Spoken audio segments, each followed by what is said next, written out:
진시황부터 푸이까지 황제의 나라. 역사는 뛰어난 개인에 의해 진행되는 것인가? 아니면 시대의 흐름에 영웅들이 올라타는 것인가에 대한 논쟁은 지금도 계속되고 있습니다.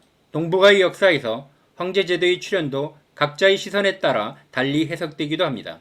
13세의 나이에 부친 장양왕이 죽자 왕위에 오른 진왕정은 22세에 어머니 조희와 여부리의 권력을 빼앗고 전권을 장악했습니다.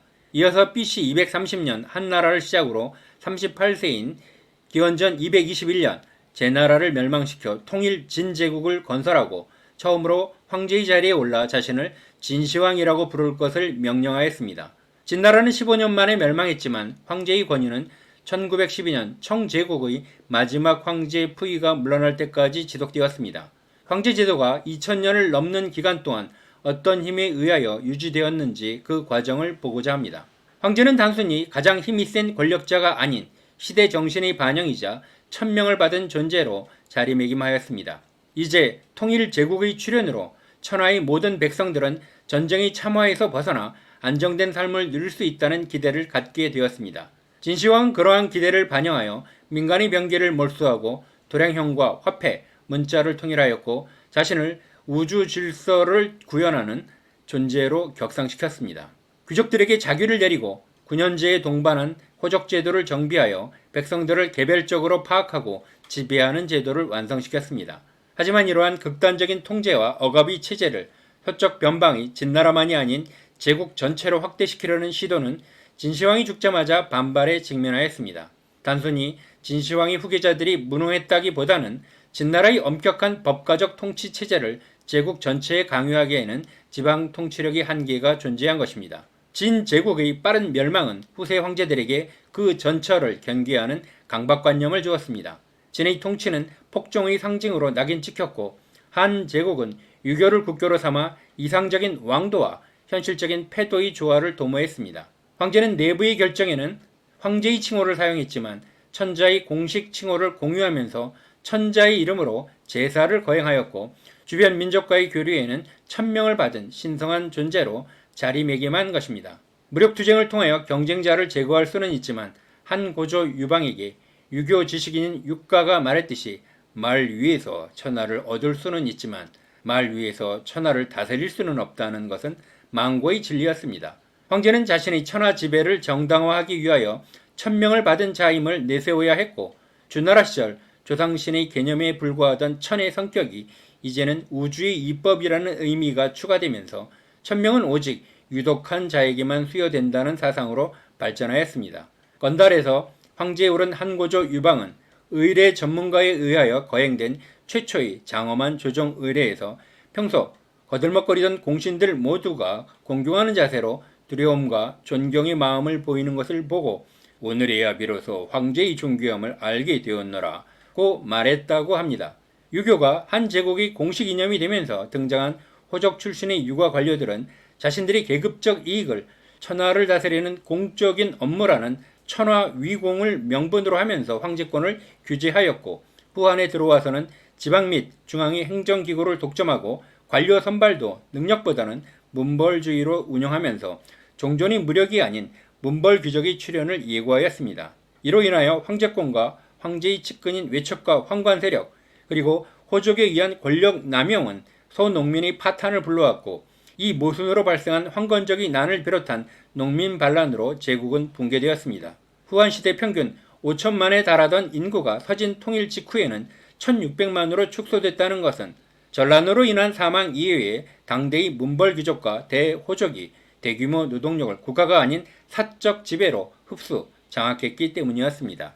서진을 멸망시키고 등장한 선비적인 북위는 변방 출신으로 중원을 지배하면서 경제 회복을 위하여 토지를 균등하게 분배하는 균전제를 실시하였습니다.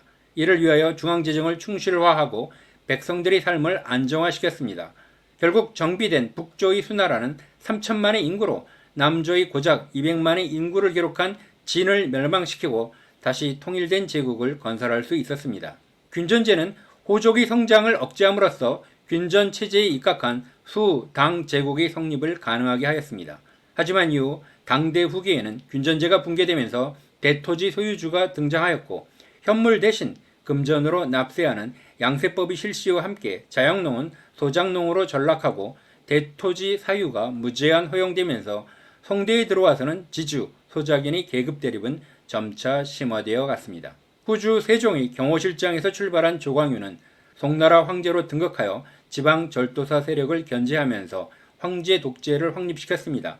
이는 당대의 안록산과 사사명의 반란으로 비롯한 다수의 농민 반란을 체험한 지주계급들이 농민 반란을 진압하기 위해서는 황제에 의한 집권적 국가 권력의 필요성을 인정했다는 점을 들 수 있습니다. 송대에는 귀족과 무인의 힘을 억눌렀고 사대부들은 황제의 관료로 행세하면서 소농민들을 지배하였습니다.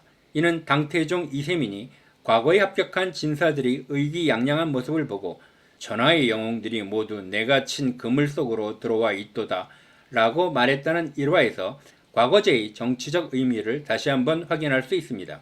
송대에서 황제가 직접 합격자를 선발하는 전시가 과거제의 최종 단계에 실시되면서 황제와 합격자 간에 형성된 사제관계는 관료의 황제에 대한 충성심을 유도하는 데 크게 기여했습니다. 명을 세운 주원장은 원나라 반란 세력 가운데 열악했던 자신의 위치를 지방 지주 세력의 도움으로 극복하였습니다. 주원장을 지지한 세력들은 지방의 대토주 소유자이면서 관직 경험이 있는 신과 학위만 가진 사층으로 이들은 명나라의 새로운 특권층인 신사층으로 발전하였습니다. 신사층은 지방 향촌 질서를 유지하며 중앙 국가 권력을 보좌한 것입니다.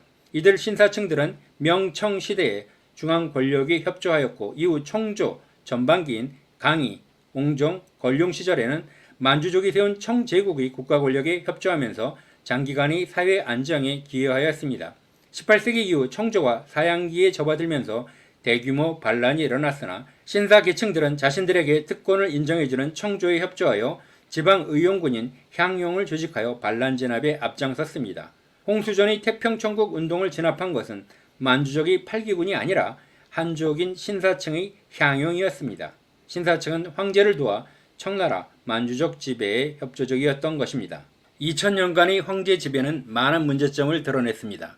평균 100년에 불과한 왕조의 단명, 개국 황제들에 의해 자행되는 대살육, 암군 폭군의 등장, 어린 황제에 의한 왕조의 불안, 황유계승을 둘러싼 음모와 고륙상전, 진시황의 손자 자영은 항우에게 주살당하였고 마지막 황제였던 푸이의 삶에서 보여지는 비극적인 최후, 황제에 기생하는 측근 정치의 폐단, 농민 반란과 붕당의 발생, 관료제의 부패 등 수많은 모순에도 불구하고 황제 지배가 유지된 이유는 무엇 때문일까요?